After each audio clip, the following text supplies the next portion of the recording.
were you ever a remote control? Was I ever remote A control? remote control. So this may age me, but when I was young, Yeah, I know what you're doing. I had to be the remote control because we didn't have a remote control TV. That was, I think they were around, but they were just too expensive. Got it. My dad would say, I "Hey, was go not turn the remote channel." control.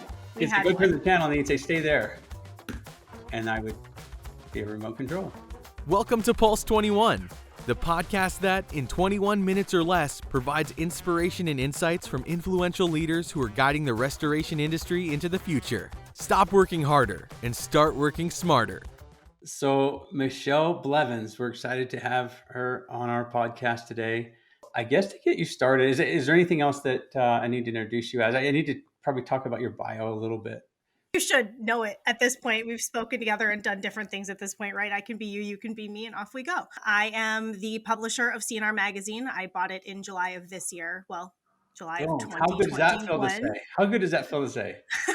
I bought really it. good. Yeah, that's awesome. That's huge. Really good. I would never have dreamed that, if you had told me on New Year's Day of 2021 that by the middle of the year I would be a business owner, I'd be like, that's absolutely not going to happen. So I'm thrilled. It's been a really fun ride so far. And so I was the editor-in-chief of another industry magazine, R&R, for 6 years prior to that. And before that, I was in TV and worked at a local newspaper and all the things. So relationships are my game. I am all about relationships, and that's what all of my jobs have entailed so far into the restoration industry. What's going on in the industry, your circle of the industry? What's happening right now? What are you seeing, and what should we be talking about? So my circle of the industry right now is working on marketing and their plans for 2022. That is the big thing that's definitely happening in my circle right now. And so I have a lot of companies coming to me now like, all right, what do we do? And there's, I'm seeing a shift now, as I was hopeful would happen, of people seeing the value between doing the print and the digital together. You know, there are statistics that show that if you do both with your marketing, you're going to get further. So I'm seeing a lot of people, especially, I think every industry is different, but I think in restoration, restorers just love the print magazine and touching it and having it on their desk and passing it around. And so marketing, planning, and strategy is what's up right now. I think not just for you because you're selling that marketing strategy, but in general, it feels like, correct me if I'm wrong, it feels like there's a higher focus and more revenue actually that you can point towards marketing on the upside. On the downside, CFOs got used to getting all of their way instead of part of their way on, I don't want to spend that money. Let's save it for, put some dry powder in. And not all CFOs that way. CFOs also understand how business works, but they are there to kind of, be the, the common sense gatekeeper. But are you finding that that people are spending more on marketing, or are they still tentative because of they don't know quite where it's going to go? I have not seen people be tentative. I have been pretty surprised by how excited people are to get a marketing plan in place and really get going and ramp things up in 2022. A lot of people have decided for the entire year. Some are going by quarter and kind of playing it by ear.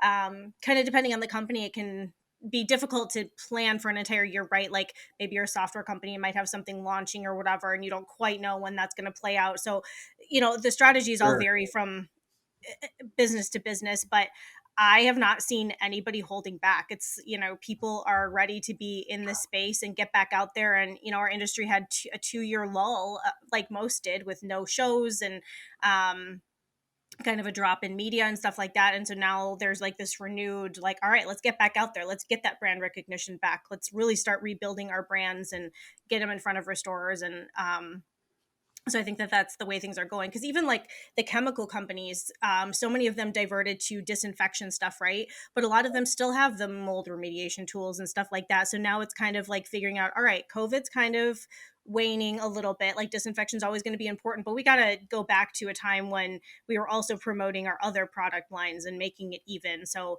a lot of it's reworking everything. Yeah, I think that's a common theme throughout all aspects of the company. It's like you operate in emergency mode for a while and you got to pull it back. I think restoration contractors and insurance professionals that deal with disaster are probably more prepared for that than normal because the emergency state is kind of a normal state. But still, even something as big as COVID, or a major hurricane or something like that, you got to come back. Hey, Rex is raising his hand. yeah, because you said some stuff that's got me interested in, and this is Mhm. something that I try to tell people. It's like, for your company, your brand is everything, right? Yes. When you and I have a friend who has a windshield chip repair company called Glass Monkey, right? And he has a really great logo that's a glass monkey. Mhm. And I'm like, that's brilliant, because you want something that stands out enough, that looks good enough, that Mhm. when that rock hits your windshield, your mind just immediately goes to glass monkey, right?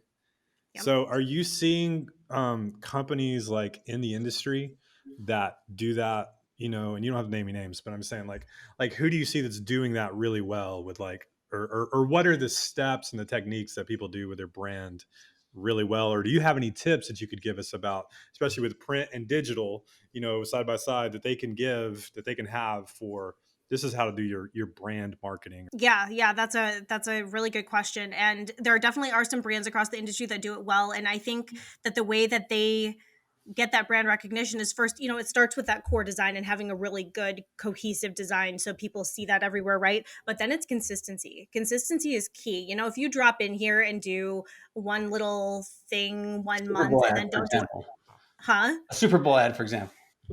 Yes, and then don't do anything else. Like, people aren't going to remember you. So I've been looking at statistics as I kind of create my plan for 2022, and I found that 77% of people say they have a higher recall of things they see in print versus digital, because our digital brains go so fast. Once you're on your computer or on your phone, you're scrolling through and you see something for a split second, and then it's gone, right? Unless you have a retargeting ad, and then you see it everywhere you go, and then it's over with and you'll never forget that brand again. So hey, but there's something different about print, and it also has the longevity of, like, I've talked to so many people that still have old copies of C&R like in their Right. office or on their desk, and they'll go back and leaf through, and I'm sure they'll see next year ads in there. Next year's, like, next year is everywhere. And so you learn that brand recognition from those things. So I think people who are consistent across the board are getting the most success, especially when they have a really good brand presence. Like, I think everybody knows who Steramist is, right? Like, that's Yep. a brand that comes to mind in the industry that has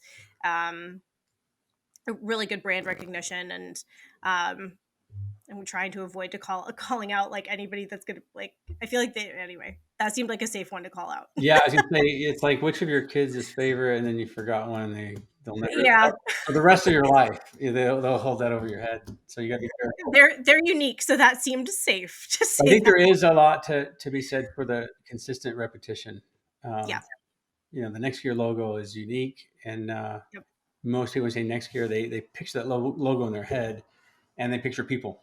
Logos and Yeah. people are kind of how you brand a company. So And even the print is really interesting, because your brain is wired where when you touch something tangible that's not a screen that you're Yes. swiping, you make associations with that. And that is the importance of marketing with print, and not just relying on the digitals. Like I Yeah. love it. One of the things that I have been trying to figure out with marketing, so I want to continue to innovate and bring new things to my advertisers, right, and help them get in front of the industry in new ways.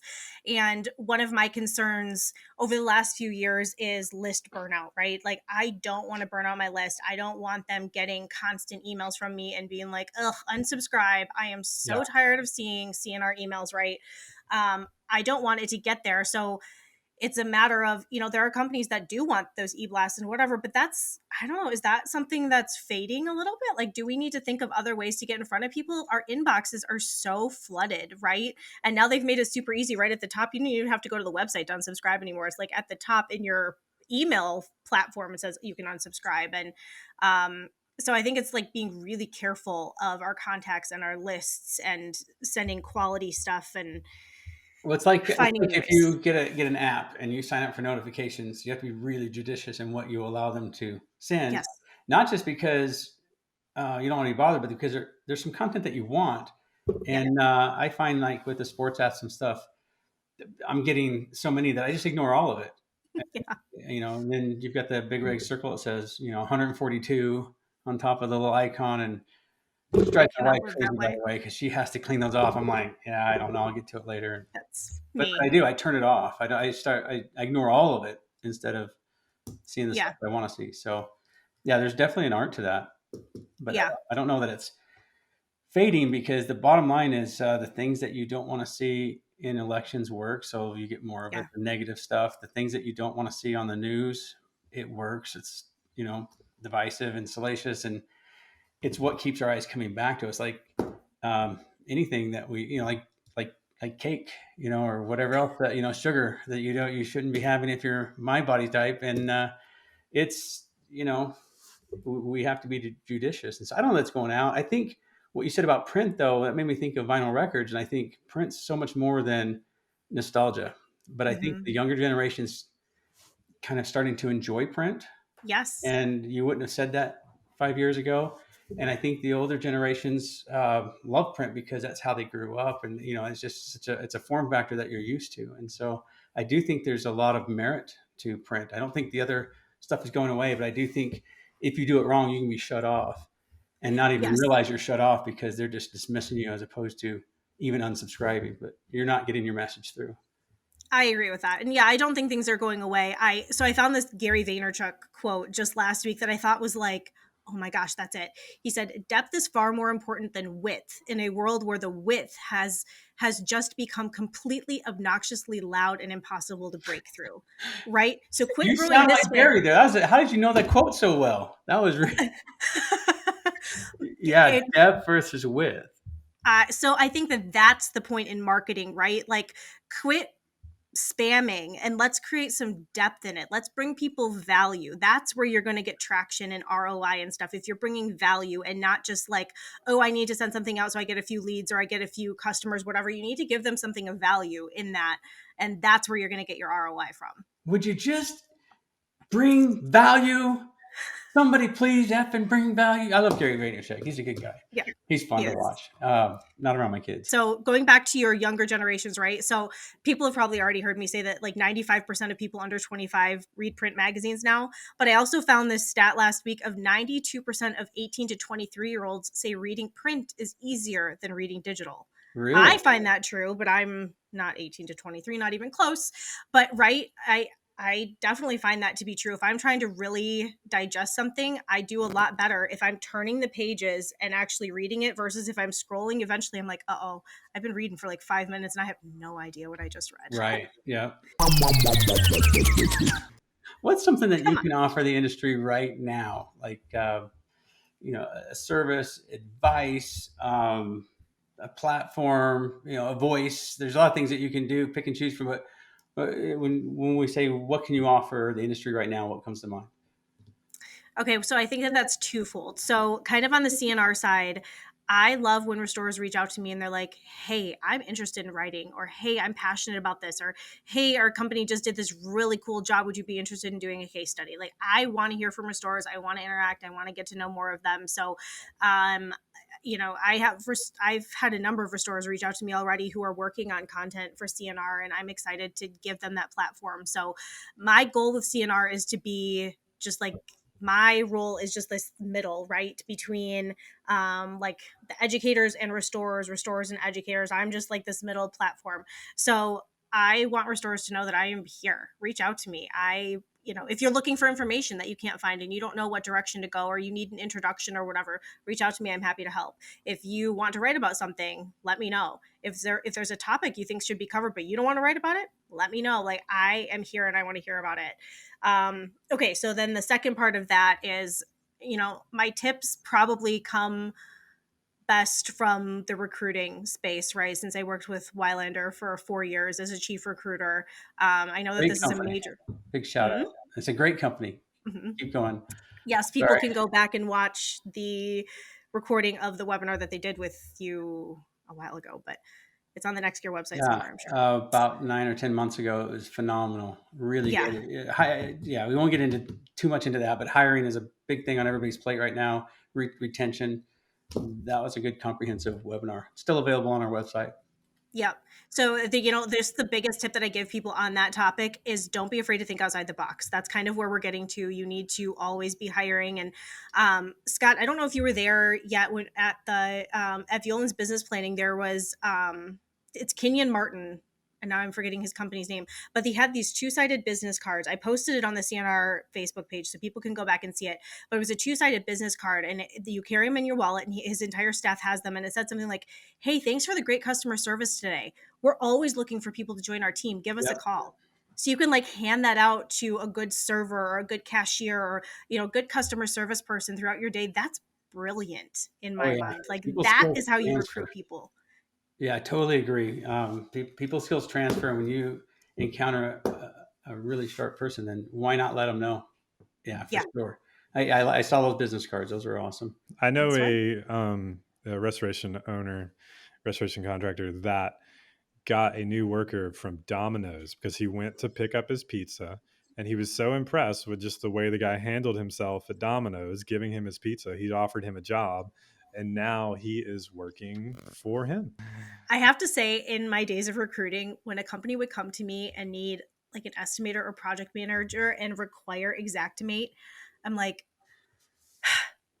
okay, it's going to take us a lot longer to find that for you than if you're willing to train somebody on that one specific skill. Like, I know that Xactimate has a lot of intricacies, right? But you can train people on that. And there are people in the industry who can train people on that. So if you hire for that whole hire for culture, which is like, everybody's heard that, but find somebody that has like good skills that can transfer and then just train them on that piece of it. Like, don't get so caught up in that. You're going to be looking for a year for somebody who knows Xactimate and might bring you bad habits anyway, versus hiring somebody with the right characters and skills that can be trained. But I only So have 32 criteria for this hire, so we can get that done easy, right? Yeah, especially if it's something very specific to the industry. Yeah, I think those transferable skills. Some of my best hires were situations like that. I'm thinking of a yeah, salesperson that I saw um, that got up on stage to do some stuff and it was just dynamic, raw. It wasn't professional, but he had something. And the more I talked to him, the more I knew it was there. And I just said, "We'll train you. We'll just come." And he was one of the top salespeople that I've ever worked with, and phenomenal, phenomenal. I yeah. throw names out, but I don't want the other salespeople to feel like I'm not talking about them because I am. Talking about all of you, you're all So, great. so Michelle, you were talking about if you need information, reach out. If you want to write something, or if you don't want to write something but you want it. Um, so, first of all, does it cost money to do that? Because a lot of people I think are thinking, oh, I'd have to pay money, or I'd have to, be there's some type of a bar or requirement. What's the requirement to um, submit something to your magazine or your You email? never, ever, ever have to pay a dime if you want to help educate the industry. There is, I'm drawing a pretty clear line between what's an advertorial and what's an editorial, right? Sure. So if it's educational, never a cost to it. If you're trying to product push something very specific, that's not an educational article, and we're going to have to talk about different strategies around that. And you may have to But label it as editorial legally, right? yes, that's something that people, will see in C&R and on the website and stuff. If there's something that is sponsored, you are going to know it's sponsored and you're going to know where it's coming from. And I am going to be very clear on that. There are people who have voiced very strong opinions that vendors shouldn't be allowed to contribute to magazines or articles. And I very respectfully disagree with that. There are a lot of great experts in the industry, like yourself included. You would be considered a vendor, Thank right? you. But you have a lot of insight on things, and a lot of the DHU companies and whatever, like they actually created and designed their equipment, right? Like they know their stuff and what they're talking about. This is a small industry. So I am not saying that vendors or whatever can't contribute, because a lot of them have a lot of value to bring. And so I'm just going to be try to be careful to make sure that when a vendor is contributing, that it's still an educational piece and Yeah. not pushing their stuff, right? Yeah. I think of who do you call for different things? And, if it's DHU related or something like that, I call Brandon Burton, regardless of whether he's in the business or not. I'll probably always pick up a phone and call him and say, "Hey, what do you think?" Because he'll never stop following the industry. He can't help it. It's just who he is. Yeah. And there's, got a good friend here that runs a restoration company, Jerry Pinnock. In fact, I've got friends all over the country that do stuff. And it's like, you pick up the phone and call them, "Hey, have you heard about this? What do you think?" And that's kind of what your magazine allows you to do in a little bit more formal platform, little formal environment. But yeah, I think I'm glad you have that school of thought, that way of thinking. I think that's great. So you talked about it's not going to cost them any money, and you want their outreach. So the third leg of that bar stool would be, how do they reach you? What's the best Pretty way? easy. The easiest way is just email me. It's Michelle with 2 L's at candrmagazine.com. It's the word and, A-N-D. Or you can find me on LinkedIn. You can shoot me a message there. I don't think I'm that hard to find. Thanks for tuning in to Pulse 21. See you next episode.